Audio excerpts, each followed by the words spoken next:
Kust siis algas Jaapani niinimetatud samuraide ajalugu? Tegelikult kui kuuleme sõna samurai, mõtleme tihti sõdalasele, kellel on käes katana ja seljas tugev soomus. Aga samuraid ei tekkinud sugugi nii.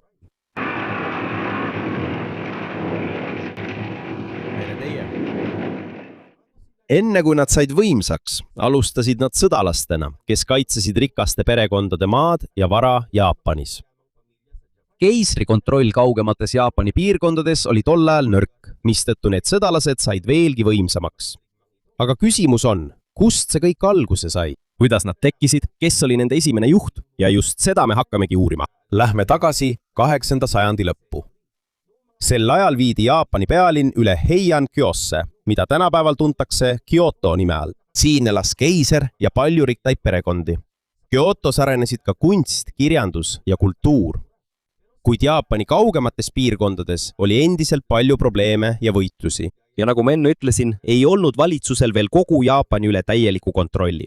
Honshu põhjaosas olid rühmad, keda kutsuti emishideks. Emishid olid selles piirkonnas juba ammu elanud. Nad ei tahtnud keisri võimu alla minna. Nad olid ka osavad ratsanikud ja vibulaskjad. Seetõttu oli valitsuse sõduritel raske nendega võidelda. Keiser saatis isegi sõdureid põhja, et emishidega võidelda. Kuid aja jooksul tekkis veel üks probleem. Valitsusel oli raske valvata paljusid kaugemaid maid. Seetõttu hakkasid maavaldajad palkama omaenda sõdalasi. Nende sõdalaste ülesandeks oli valvata maad, saaki ja seal elavaid inimesi. Ja just nii hakkasidki samuraid tasapisi tekkima. Mõnedel olid sugulased, kes kuulusid kunagi keisri perekonda. Alguses neid veel samuraideks ei nimetatud. Aga 10. sajandiks kujunes see sõdalaste grupp juba selgemalt välja ning neid hakati kutsuma bushi või samuraideks. Esimesed samuraid erinesid pa nendest, keda me tihti filmides näeme. Katana polnud siis nende tähtsaim relv. Neil olid olulisemad hobune ja vibu. Paljud samuraid olid treenitud kasutama vibu, samal ajal kui nad kiiresti hobusel ratsutasid. Nad kasutasid ta mõõka ja oda kui vaja. Kui samuraide perekonnad tugevamaks said, kontrollisid nad ka üha rohkem maad. Maa oli väga tähtis, sest sealt tuli toit, eriti riis. Mida rohkem maad perekonnal oli, seda rohkem toitu neil oli ja seda rohkem sõdalasi suutsid nad toetada. Selle tõttu nõrgenes keisri kontroll järk-järgult. Mõnes kohas oli keiser endiselt Kyotos. Aga paljudes provintsides kaitsesid inimesi ja maad juba kohalikud samuraid. Neil olid oma enda mehed ja oma territoorium. Nad polnud enam lihtsalt valvurid. Järk-järgult said nad ka poliitilist võimu. 12. sajandiks said 2 suurt samurai klanni kõige võimsamateks. Need olid Taira ja Minamoto. Esimesena sai võimsaks Taira klann, mida juhtis Taira no Kiyomori. Nad alistasid teised samurai klannid. Selle tõttu tugevnes Taira mõju Kyotos, kus elas keiser. Kiyomori tugevdas oma perekonda veelgi, kui ta pani oma tütre Taira no Tokuko abielluma keiser Takakuraga. Neil sündis poeg, kellest sai keiser Antoku. Seetõttu oli Kiyomori lapselaps ise lapskeiser. Kuid paljud samurai perekonnad ei olnud rahul Taira ülemvõimuga. Üks nende vastastest oli Minamoto no Yoritomo. Kas Yoritomo oli siis veel noor? Yoritomo oli veel laps, kui tema perekond Taira klanni poolt 1160 aastal kukutati. Tema isa tapeti, kuid teda ennast ei tapetud. Selle asemel saadeti ta kaugesse paika. Seal ta kasvas üles ja kogus järk-järgult liitlasi. Aastal 1180 algas taas suur võitlus Taira vastu. Üks esimestest, kes võitles, oli Minamoto no Yorimasa. Ta oli juba vana, kuid suutis siiski võidelda. Kuid tema rühm kaotas uilahingus. Kui ta nägi, et tal pole enam pääsu, kui tal polnud enam võimalust põgeneda, otsustas ta enesetapukasuks. Kuid segadus läks veelgi hullemaks.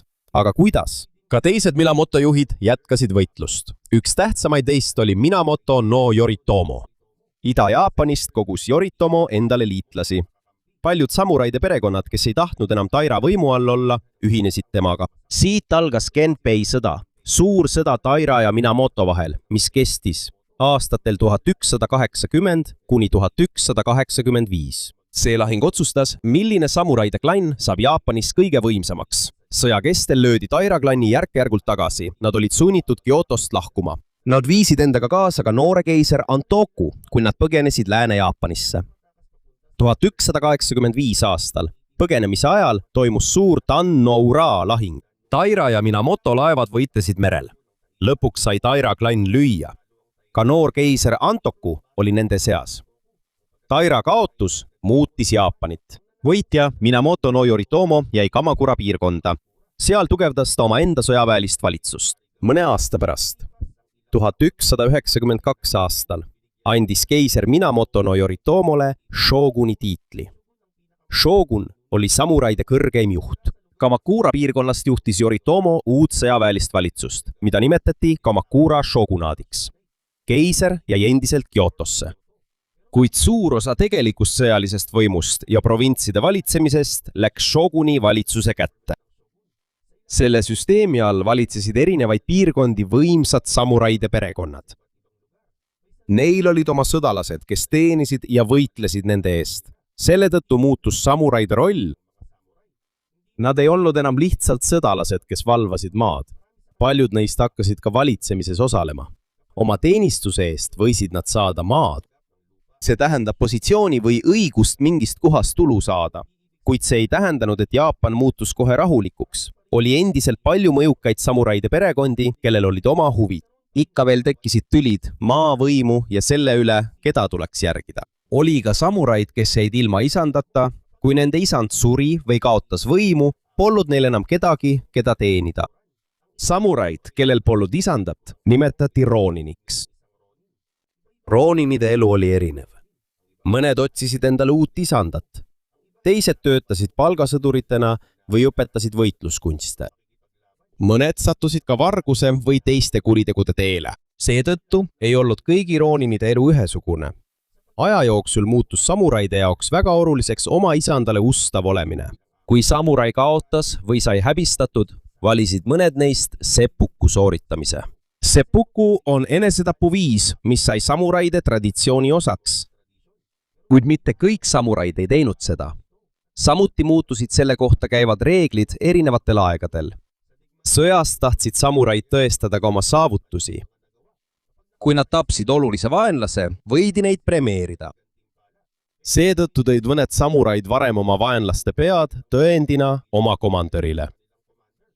Selle eest võisid nad saada maad, raha või kõrgema positsiooni. Aga kui saabus 13. sajand, ilmus veel üks samuraide klann. See oli mongoolite impeerium. Sel ajal oli üks Aasia võimsamaid valitsejaid Kublai Khan, Džingis Khani pojapoeg. Mongolite impeerium kontrollis juba suurt osa Aasiast ja Koread. Kublai Khan soovis ka Jaapanit oma võimu alla saada. Kublai Khan saatis Jaapanisse saadikuid. Ta tahtis, et Jaapani juhid tunnustaksid mongolite impeeriumi võimu. Kuid Jaapan ei nõustunud sellega. Selle tõttu hakkasid mongoli väed valmistuma Jaapani vallutamiseks. 1274 aastal saabus esimene mongolite sissetung. Nende laevad ja sõdurid saabusid Kyushule, suurele saarele Jaapani lõunaosas. Siin nägid samuraid, et mongoli armee võitlusviis oli hoopis teistsugune. Paljud samuraid olid harjunud võitlema väikestes gruppides, aga mongooli sõdurid ründasid koos, ühe suure armeena. Nad kasutasid palju vibusid ja erinevaid relvi. Selle tõttu oli samuraidel alguses raske, kuid ka mongoli vägedel oli raske. Nad pidid tooma toitu, relvi, hobuseid ja muid varustusi Koreast Jaapanisse. Seda oli raske teha, sest nad pidid ületama mere. Lõpuks esimene mongolite sissetung 1274 aastal ei õnnestunud. Nende väed taandusid, kuid Kublai Khan ei andnud alla. Jaapanlased teadsid, et mongoli väed võivad tagasi tulla, seega nad valmistusid. Nad ehitasid Kyushusse mitmesuguseid kaitserajatisi. Nad paigutasid rohkem sõdureid rannikule. 1281 aastal tulid mongoli väed tagasi. Nende armee oli suurem ja neil oli rohkem laevu kui esimesel sissetungil. Samuraid võitlesid taas. Kuna jaapanlased olid nüüd valmis, oli mongooli vägedel raske sügavale Jaapanisse tungida. Kui sissetung jätkus, tabas mongooli vägede laevu väga tugev torm. Paljud laevad said kahjustada ja uppusid. Selle tõttu nurjus teine mongolite sissetung. Hiljem nimetasid jaapanlased tugevat tuult, mis aitas mongolite sissetungi lüüa kamikaaseks.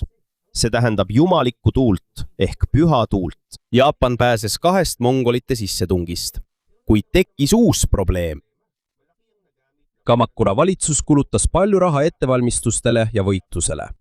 Paljud samuraid lootsid saada tasuks maad või rikkust. Aga Jaapan ei vallutanud ühtegi uut maad. Nad vaid kaitsesid oma riiki, selle tõttu olid paljud neist pettunud ja vihased Kamakura valitsuse peale. Paljude samuraidu usaldus oma valitsuse vastu hakkas tasapisi nõrgenema. Ja järgmistel aastatel saab sellest probleemist üks põhjusi, miks Kamakura shogunaat nõrgeneb. Enne kui arutame teisi aspekte, räägime kõigepealt samuraide relvadest. Jaapan on juba ammu valmistanud kõveraid mõõku, kuid järgmistel sajanditel muutus Jaapani mõõkade valmistamine veelgi paremaks ning lõpuks sai katana üheks kuulsaimaks samurai mõõgaks. Katanal on kõvertera ja üks terav serv. Tavaliselt kantakse seda tööl. Paljudele samuraidele on nende mõõk väga tähtis. On mõõku, mida on edasi antud vanematelt lastele. On olemas ka suuremaid mõõku nagu odachi. See on pikem kui katana ja seda on raskem kasutada. Samuraid kasutasid ta vibu ja oda. Seega ei olnud katana nende ainus relv. Oluline oli ka soomus. Tavaliselt oli samurai soomus tehtud väikestest metall- ja nahatükkidest, mis olid omavahel nööriga ühendatud. Tänu sellele oli keha kaitstud, kuid samurai sai siiski vabalt liikuda. Kiivrit nimetati kabutoks. See tehti selleks, et kaitsta pead võitluse ajal. Kuid isegi kui Jaapan pääses mongolite eest, ei jäänud riik rahulikuks. Ja siin see ongi. Aja jooksul Kamakura shogunaat mürgenes. Nagu ma varem ütlesin, oli see tingitud sellest, et neil polnud enam valitsuse vastu usaldust. 1333 aastal kukkus Kamakura shogunaat kokku. Pärast seda tekkis uus samuraide valitsus. Seda nimetati Ashikaga shogunaadiks, kuid ka see ei suutnud kogu Jaapanit korralikult kontrollida. Paljudes provintsides olid tugevad samurai juhid, kellel oli oma armee ja oma maa.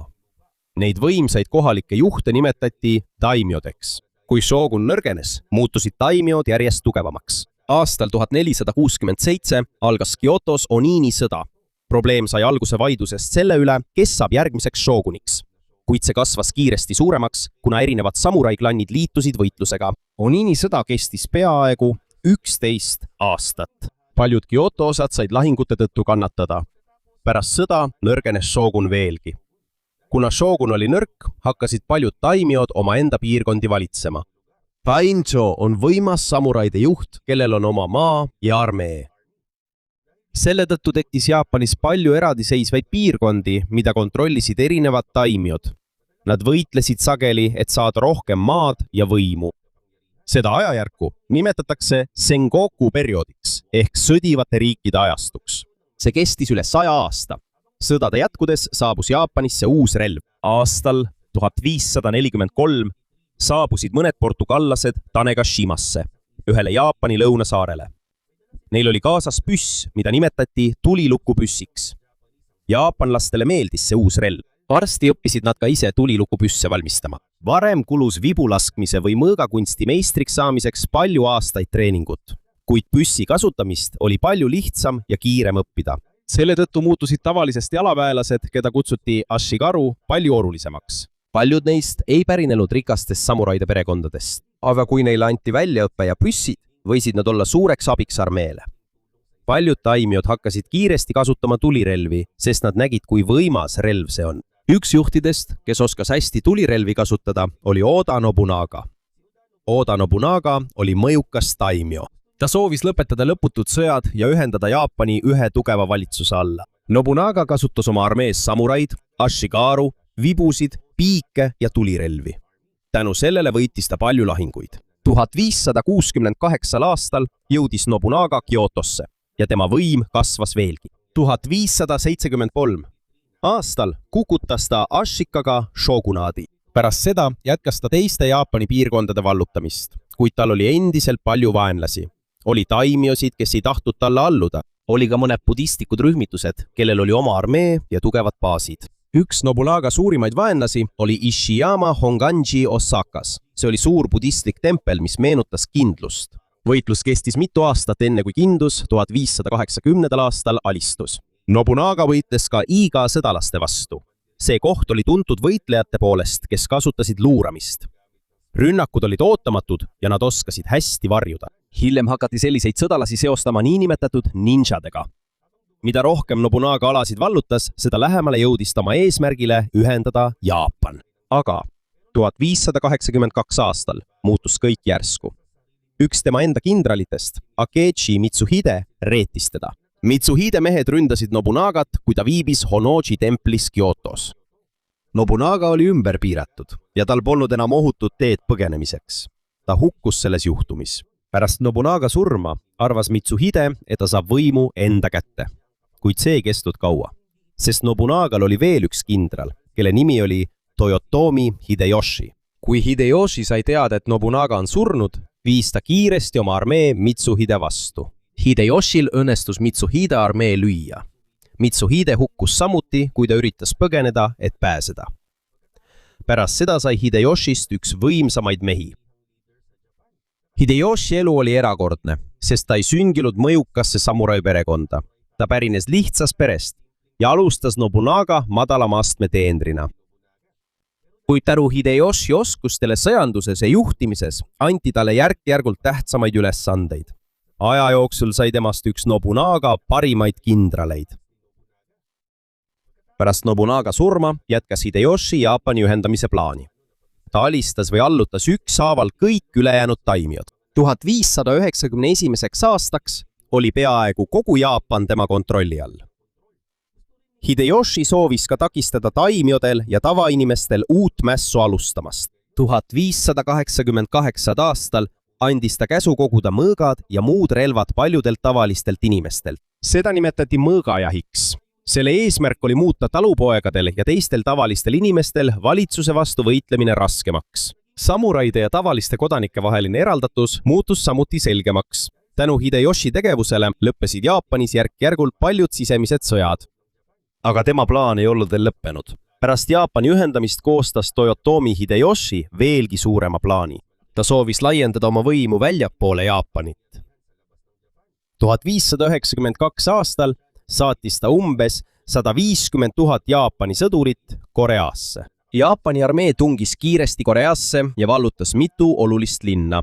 Kuid see ei tähendanud, et Korea oleks langenud. Korea rahvas jätkas võitlust.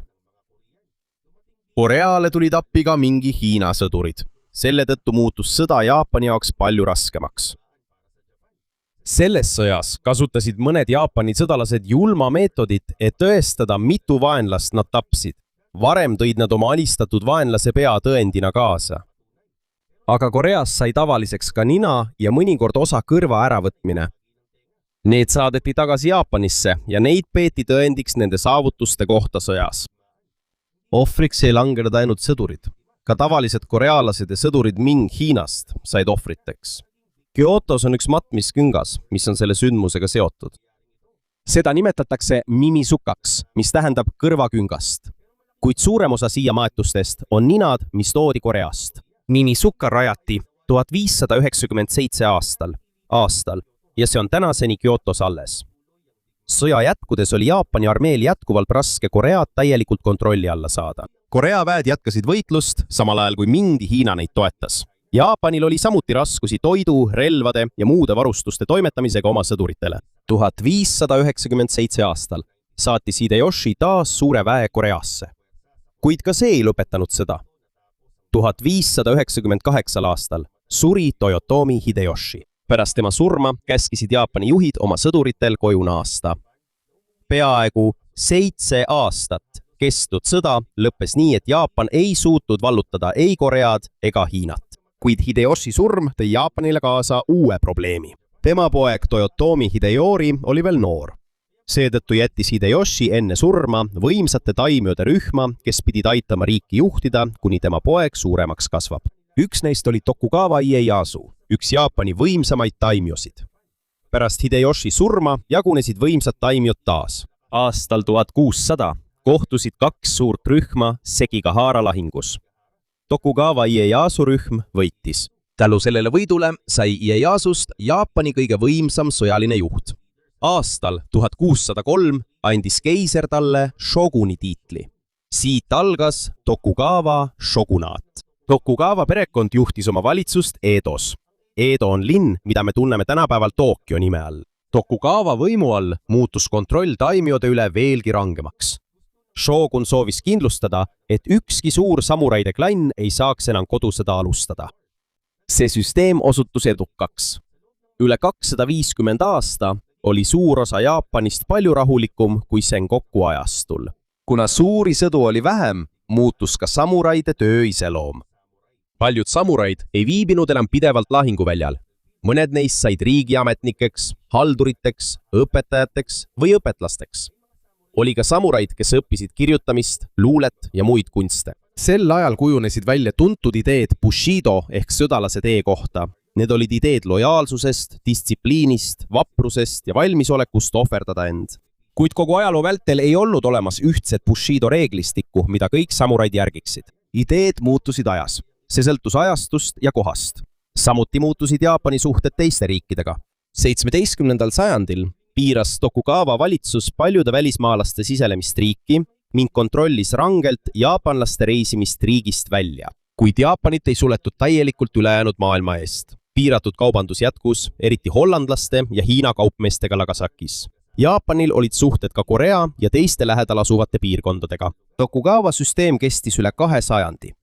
Kuid 19. sajandiks olid Euroopa riigid ja Ameerika Ühendriigid juba tugevamad. Neil olid kaasaegsed laevad, püssid ja tööstustehnoloogia.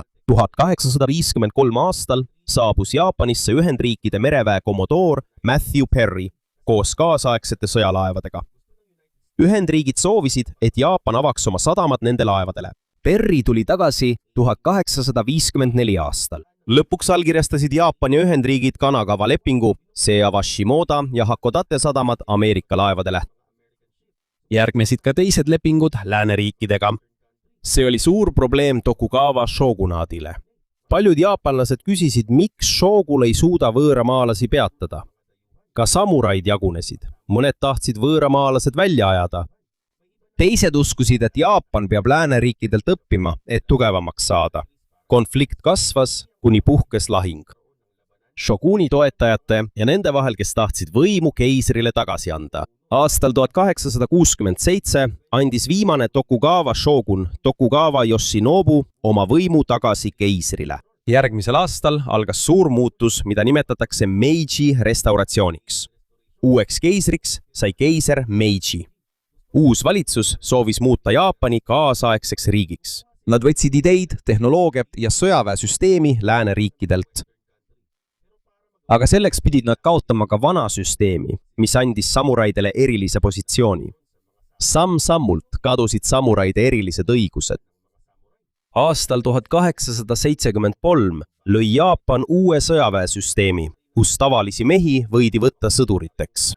See tähendab, et inimene ei pidanud enam olema samurai, et olla osa armeest. Samuti kadus paljudel samuraitel varem valitsuselt saadud tasu. 1876 aastal keelati enamikul endistest samuraidest avalikult mõõka kanda. Paljud endised samuraid võtsid muudatused omaks. Nad töötasid valitsusametnikena, õpetajatena, ärimeestena ja sõjaväeohvitseridena. Kuid oli ka neid, kes olid uue süsteemi peale vihased. Suurim endiste samuraide mäss toimus 1877 aasta. Seda nimetati Satsuma mässuks ja seda juhtis Saigo Takamori. Saigo aitas varem Tokugawa shogunaadi kukutada, kuid hiljem astus ta vastu uuele Meiji valitsusele. Alguses oli mässuliste jõud tugev, kuid uuel keiserlikul armeel oli rohkem sõdureid, kaasaegsed püssid ja suurtükid. Pärast mitme kuu pikkust võitlust sai Saigo rühm lüüa.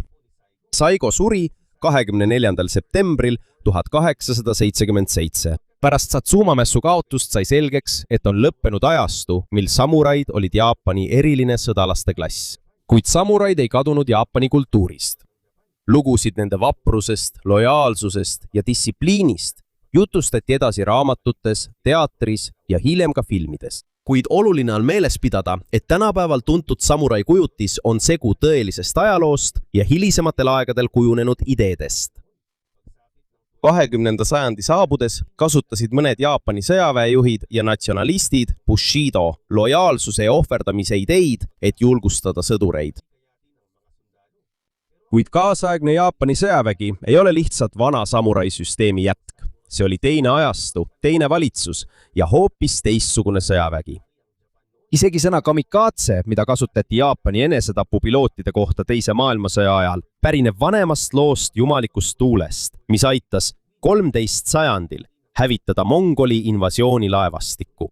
Pärast Teist maailmasõda muutus Jaapan taas. Samuraid ei tulnud enam tagasi sõdalasklassina. Jaapanist sai kaasaegne riik uue põhiseaduse ja uue poliitilise süsteemiga. Seega ei ole samuraidest jäänud maha armee, mis eksisteeriks tänapäevani.